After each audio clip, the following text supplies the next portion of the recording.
Hi guys, so we are back again, and this time we're going to be talking about exponent rules. In particular, we're going to be talking about the product, quotient, power, and zero exponent rules. So just a little bit of review first. Remember that when we're talking about exponents, we have a base and we have an exponent. Those are kind of two important parts of exponential problems.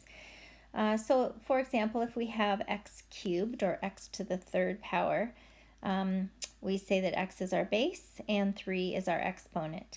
And one thing to keep in mind is that an exponent only exponentiates, it's kind of hard to say, but exponentiates that which is directly to its left.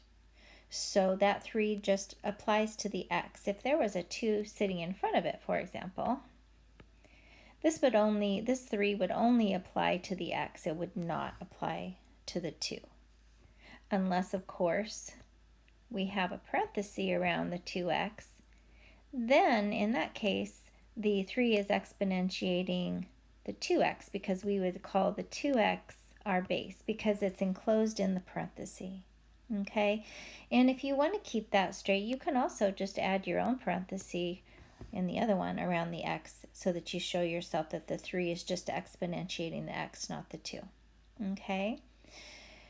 An exponent tells us how many times to multiply a base by itself. So, of course, when we were looking back here at that x cubed, we know our base is x, so that it shows us that we multiply x by itself 3 times because our exponent is a 3.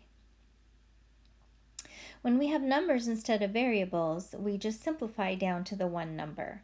Okay, so with x cubed, we can't do that because we have a variable. We don't know what x stands for in that in that particular case. Remember that a variable changes depending on the situation. 2 is always a 2. So if you have 2 to the fourth, we're going to expand that 2 times 2 times 2 times 2, and we will always simplify down to a single number. Now, when our bases are negative, we have to be very, very careful. And here's where the parentheses are incredibly important. The parentheses, when you have a negative base, really help dictate where what our base is. So in this first example here, right here, we can see that we don't have a parenthesis at all in that expression. And if we remember up here what we were talking about, where we said the exponent only exponentiates what's directly to its left, then we would know that this 4 is only an exponent of the 2, not the negative. Okay, so in that case, we could just put a parenthesis around this 2 and say, all right, my base is 2, and I'm exponentiating that 4 times. I'm going to multiply that 2 by itself 4 times. This negative is just in front. It's kind of coming along for the right. The other way we can look at that is that it's a negative 1, right? This could be, down here could be written as negative 1 times 2 to the fourth. Okay, that's the same thing because that negative is not a part of the base.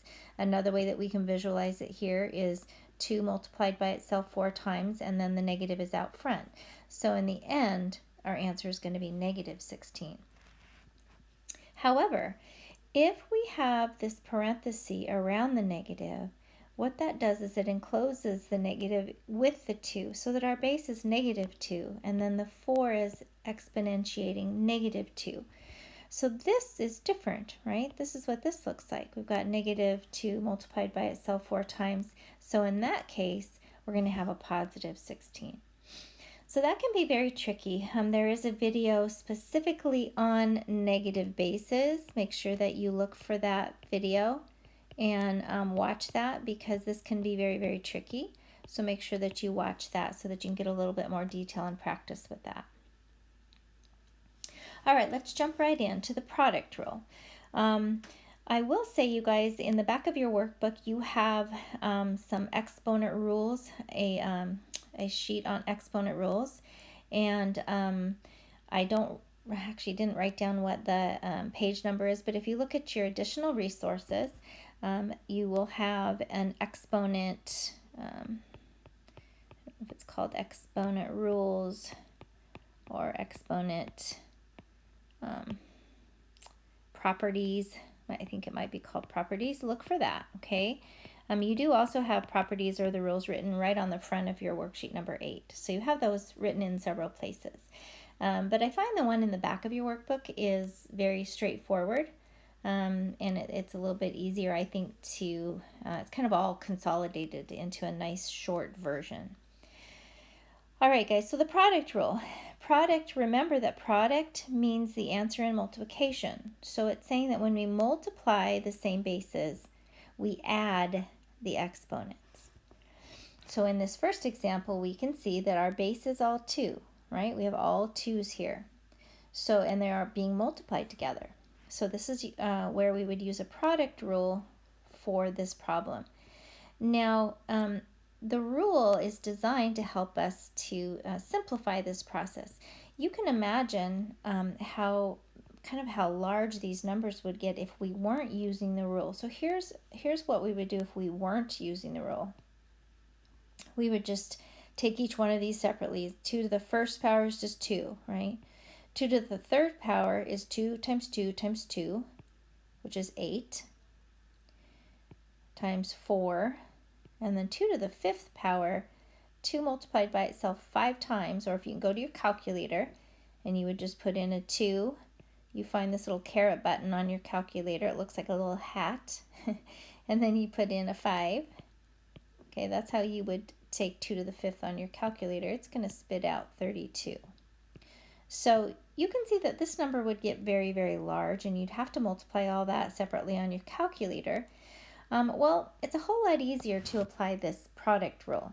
So basically, since the bases are all 2, we're just going to add these exponents. We've got a 1 plus a 3 plus a 2 plus a 5. And this is going to give us 2 to the 11th. Well, if we go to our calculator now and just say 2, click on the little caret button, and then put in 11, and then click enter, you're going to see that that's going to give you 2,048. So it's a very large number when we're finished, right? But you can see how easy that product rule made the whole process. All right, let's look at this second example here. Now, when we have a lot going on, a lot of different variables thrown into the product, there are some rules that we can follow, or some steps that make it easier. The first step we're going to want to do is multiply those coefficients. Remember that coefficients are just the number part. Okay, we're going to multiply the coefficients and bring them to the front. So we notice in this example everything's multiplied. So we've got a 3 and a 4 and a 2. So we'll just pull those to the front. 3 times 4 times 2. And then what we want to do is group the like bases. Remember that we can only apply the product rule if the bases are the same. So we're going to take here we have an x squared. We're going to multiply that by this x right here, and that's all the x's I have. And then I have this y right here. So what I've done is just collect the coefficients together and collect the like bases together. Okay, so let's do some simplifying. Looks like we've got 12 times 2. So we're going to have 24. We're going to apply the product rule here. Well, we have an x just sitting there. When we have an x just sitting there with no exponent, we need to remember that that's really to the first power. So this is really just x to the 2 plus 1, which is going to give us x cubed, right? And we have a y. And we look back at it and there's nothing else to do, so we are done. All right, let's take a look at this third example here. We're going to do exactly the same thing. Here we're going to multiply our coefficients, so we're just going to pull them up front. Here we've got a 5, a 3, and this negative means a negative 1. Right? A negative in front of that x means a negative 1. So we've got a 5 times a 3 times a negative 1. Let's collect our x's. Looks like I've got an x squared there, got an x here, got an x there. Okay, now I've got 1y and 3y, so I've got y times y cubed. That's it for my y's. And lastly, I've got a z here and a z squared here. Okay, so we have everything, all of our bases collected. 5 times 3 times a -1 is going to give me -15. And I've got an x squared, and remember that these x's have 1s, right? So we're just going to add all those exponents together, which gives us x to the 4th. Put a 1 on our y here, so we've got y to the 4th. Put a 1 on our z, which gives us 3z's, so z to the 3rd, or z cubed. So we only have special names for exponents when it's a 2 or a 3. I'm just going to go down here. So we can call this x to the 2nd power, but we normally say x squared. Okay, if it was a 3, we could say x to the 3rd power, but we also have the word cubed, which kind of just makes it nice and easy. Anything else, we just say to the, so whatever, to the 4th, to the 5th, to the 1st. All right, guys, so there were some examples using the product rule. Now, interestingly enough, we know that product stands for multiplication. Quotient, of course, stands for the answer in division. Now, multiplication and division are inverse operations of each other.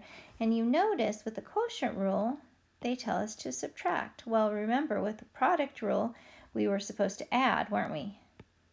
And you can see here with the quotient or division, we subtract. And interestingly enough, addition and subtraction are also inverses of each other. So that might be one way that you can remember that a little bit, better. Okay, in this first example here, we have numbers. Now, once again, we know that these rules help us to kind of alleviate some time and make things a little more efficient for us. So we wouldn't want to, I'm going to just say, don't do this. Let's say no here first. We wouldn't want to take 4 to the 8th on our calculator. That's actually going to give us huge numbers, 65,536, and 4 to the 6th power is 4,096. Right, so we'd be plugging these large numbers into our calculator, and then we would have to do that division. In the end, we would get 16. You could do it that way, but that's not using the rule, and that's really not the most efficient way. So using the rule, we see that our bases are the same. They're both 4s, so we can apply this rule, right?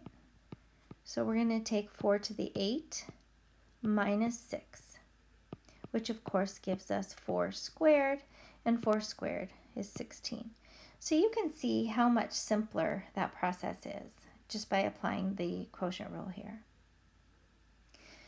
Okay, now in our second example, we have just variables. And of course with variables, that means we're not going to come down to just one simple integer, right? Or real number. It's going to actually stick with the variables unless they cancel each other out. And there's a couple ways that we can approach this. If we were, I'm going to go back here and just make myself some room here. There we go. If we were to just kind of apply the rule like we have been, it's fine, but it does actually kind of take some space, and it does require that we do things a little bit differently, or separately, I should say, not kind of the algebraic vertical fashion, which is fine. That's fine. But basically what we're doing is we're looking for all of the same bases. So we've got an a cubed minus, oopsie, let's do this. Oh, I don't want that, do I? Let's just simplify this. This is minus 1, because that bottom a is just a, so it's to the 1st power. Well, that's going to give us an a squared. And then our b's, you can see we've got b to the 5th on top, and we're going to minus the exponent of the one on the bottom. Going to give us b squared. And you can see the c's just go out. We can also show that c1 minus 1 is c to the 0. And we haven't talked about that yet, but you might have seen already on NROC that c to the 0, any number to the 0 power is just 1. So you guys have applied the quotient rule here, but then we need to kind of put that back together. So we would have a squared, b squared, and we would leave off the 1 because anything times 1 is just itself. Now I have a different way that I would have done this. I tend to not like to bring all of these bases down separately and kind of show how I'm using the rule. I like to just simplify it in the problem. So I'm going to rewrite this. And, I guess I would just encourage you guys just to make this as simple of a process as possible. You don't need to be formal with this, okay? I really just kind of want you to think about what this is made out of, right? A cubed, what this really means. Now, this is a really long process, what I'm showing you, but this is just literally a visual, okay? I don't want you to do this every time. But I want to show you how you can simplify easily just by thinking through what it is that you have. A cubed means that you've got 3 a's, right? And that's multiplied by 5 b's. And that's multiplied by 1 c, right? That's on top here. Now I've got 1 a on the bottom times 3 b's. Move those over here so they're right under the other b's, and times a c. So that's what we have. Now we can see very clearly, we know that in any fraction, any number divided by itself just leaves ones, right? So we can cross out those a's and b's and c's, and we can see clearly that we've got 2 a's left and 2 b's, which is what we came up with up here. So if we had wanted to, you guys can see, here's the original problem just written out. Just think through the problem. I have 1a down here, right? I got 1a down here. Well, that would cancel, wouldn't it, with one of these up here, leaving 2. These 3 b's would cancel with 3 of these, leaving b squared here. These c's would just cancel. And so you wouldn't have had to write anything out. You wouldn't have had to formally show the quotient rule. You could have just canceled right within the problem. All right, let's try that process actually on this next problem without formally writing out that rule. If it's helpful for you to do that, please do that. I'm not telling you that you shouldn't. I'm just saying that you don't need to if it's not something that you feel, that helps you to understand the problem better. All right, so we could just literally go right into the problem and work it right at the top here if you wanted to. So we work on our numbers. We know that 2 goes into 10 5 times, right? We have 2 x's on the bottom and 4 on the top. Well, these 2 are going to cancel with 2 of these, leaving an x squared, right? These 2 y's down here are going to cancel 2 y's up here, just leaving 1. This z will cancel one of these z's, and voila, we are done already.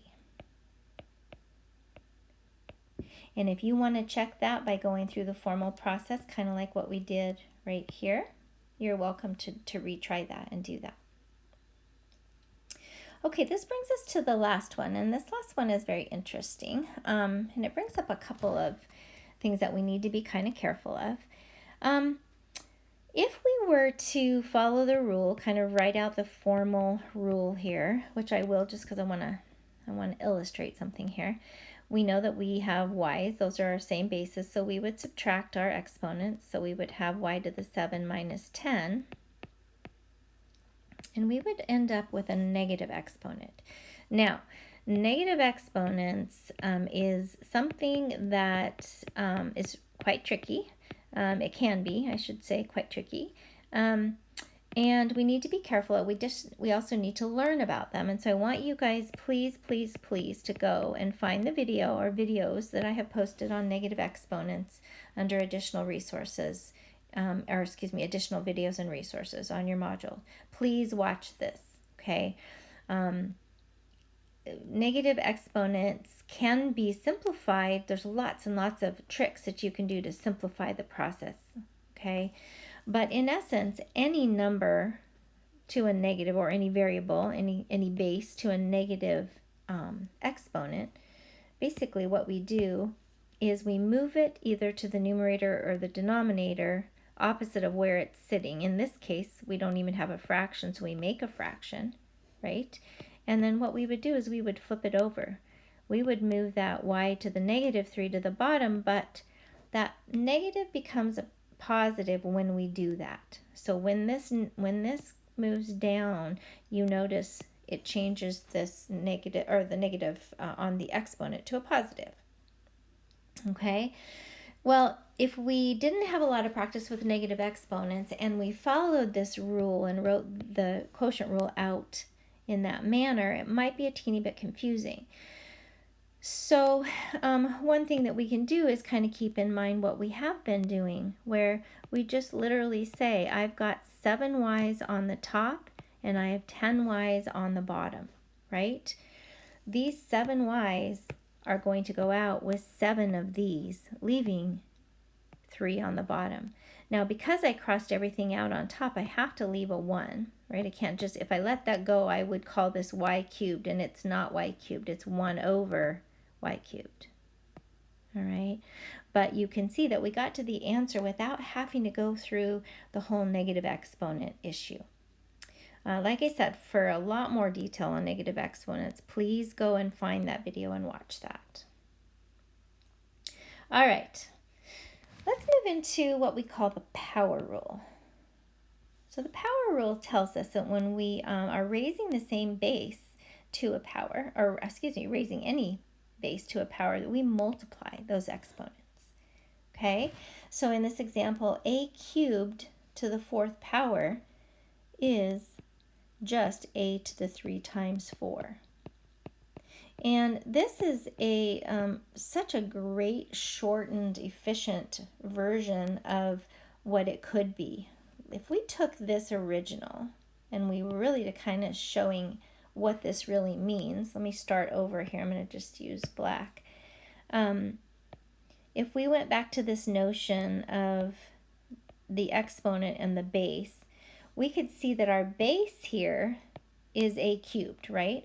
We've got that in parentheses, so our base is a cubed. So it's saying that this 4 is exponentiating a cubed. So that would equal a cubed, actually we don't need the parenthesis around there, a cubed times a cubed times a cubed times a cubed.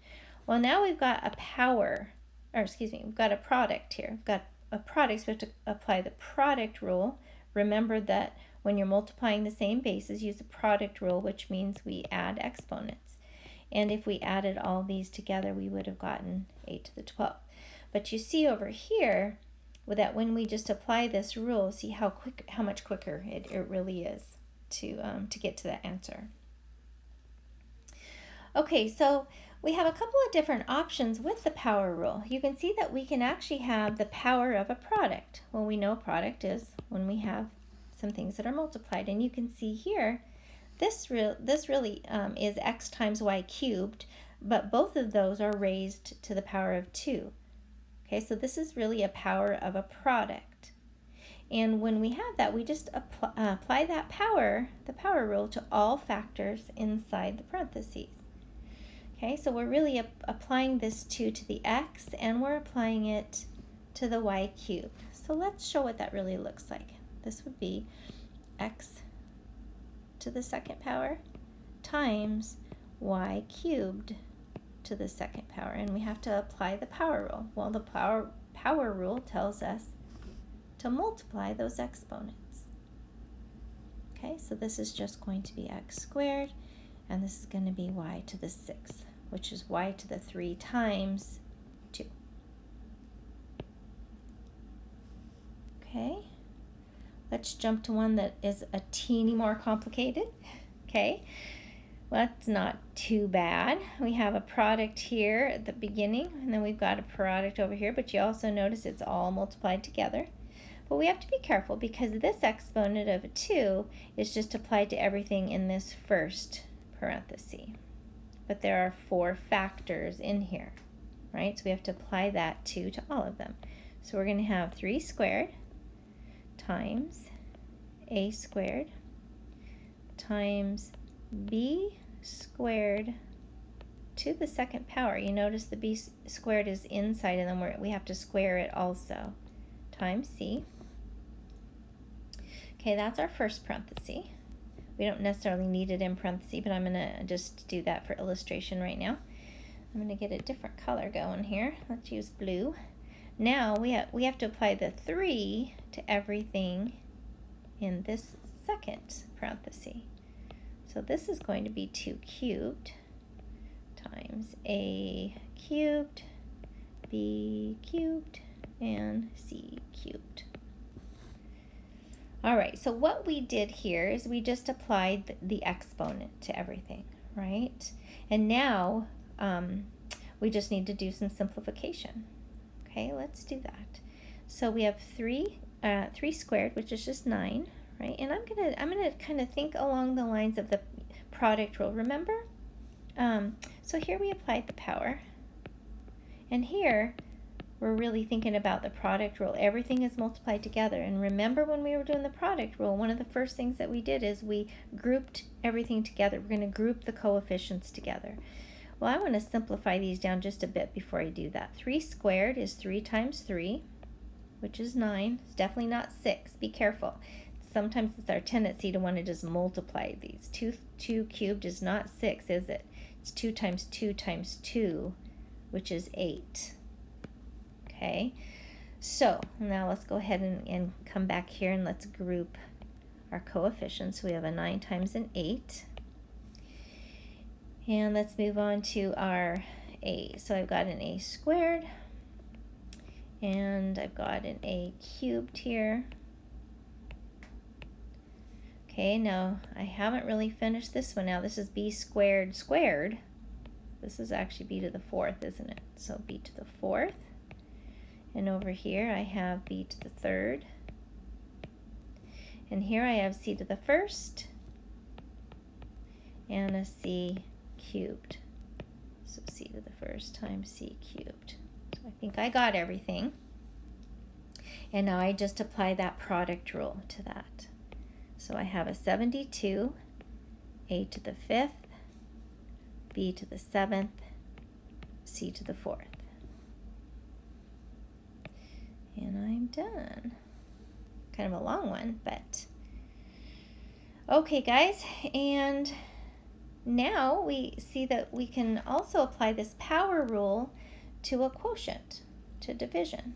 Okay, it's the same thing though. We're going to apply that power rule to everything inside the parentheses. Now, one of the things we want to be cognizant of, or just kind of remind ourselves of, is that if we can simplify first inside the parentheses, we should do that. So simplify inside parentheses first. If you can do that, you should always do that. It'll make your life a whole lot easier. Okay? All right, so I'm going to zoom in a little bit here. And maybe what I'll do is actually rewrite this so everything is kind of sitting on top of where it should be. So let's just do this. We've got a 3 times an x squared here times a y squared. And I've got a 12 down here times an x times a y to a cubed. All of that is cubed. And all I did was just add the multiplication, the raised dots for multiplication. The reason I did that is that we can see more clearly how we can simplify. So this is basically a fraction, right? 3/12 would reduce down to 1/4, or we can say 3 goes into 12 4 times. If we think along the lines of, along the lines of a quotient rule, or how many x's do I have on top versus how many I have on bottom, 1 x down here would go out with 1 x's up here, leaving just 1. This y would cancel with one of the y's up here. So in the end, on the top, all we have is an xy over a 4, and all of this is cubed. And now we can see that this is way easier than to apply this 3 to just these couple of factors inside here. right? So in the end, we've got an x cubed, y cubed over 4 cubed. Now we can't do anything with the x cubed and the y cubed, but we can simplify that 4 cubed. That's 4 times 4 times 4, and that's going to give us 64. Okay, so we can call this x cubed, y cubed over 64. All right. Now, looking at this second example here, let's do the same thing. Let's look and see if we can do any sort of simplifying first.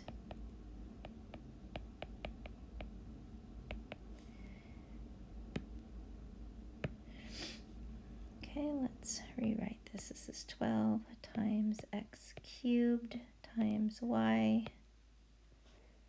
Oops, not 12. What am I doing? That is not a 12. 25. 12 is down here. There we go. Times x to the 4th times y squared. There we go. Now, if we look at our numbers, unfortunately, we can't really do anything with those. But that's no problem. You know, we just do what we can.